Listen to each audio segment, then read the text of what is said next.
ধন্যবাদ।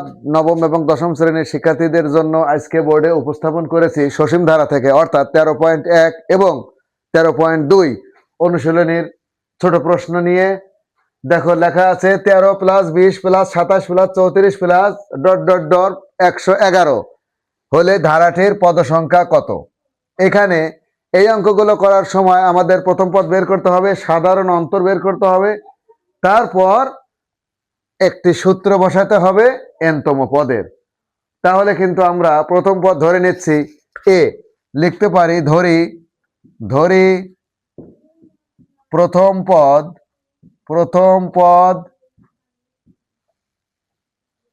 এ ইকুয়াল এই 13, এটা আমাদের প্রথম পদ। এ ইকুয়াল কত?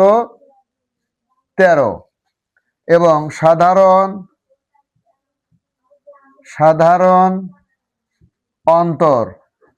সাধারণ অন্তরকে কিন্তু আমরা ডি দ্বারা প্রকাশ করতে পারি, কারণ ডিস্টেন্স মানে দূরত্ব, একটার থেকে আরেকটার পার্থক্য। কিন্তু পূর্ববর্তী পদ আগে দেওয়া যাবে না, দিতে হবে পরবর্তী পদ বিয়োগ পূর্ববর্তী পদ, অর্থাৎ পরেরটা বিয়োগ আগেরটা। তাহলে 34 - 27 অথবা 27 - 20 অথবা 20 - 13, ইচ্ছা। আমরা নিলাম 20 - 13, তাহলে কত? 7।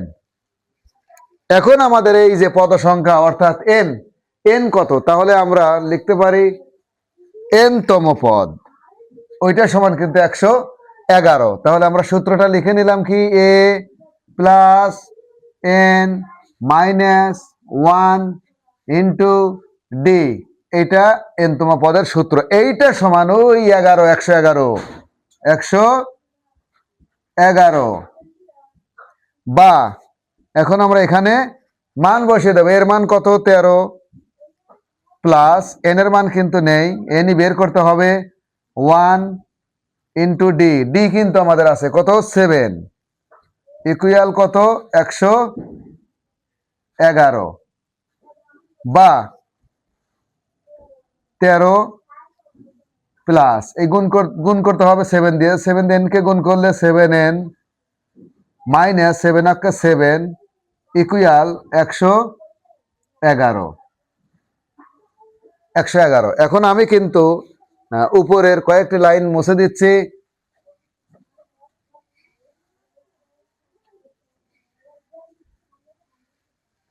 বা এই 13 থেকে 7 বিয়োগ করলে কিন্তু 6, তাহলে 7n + 6 বা 7n +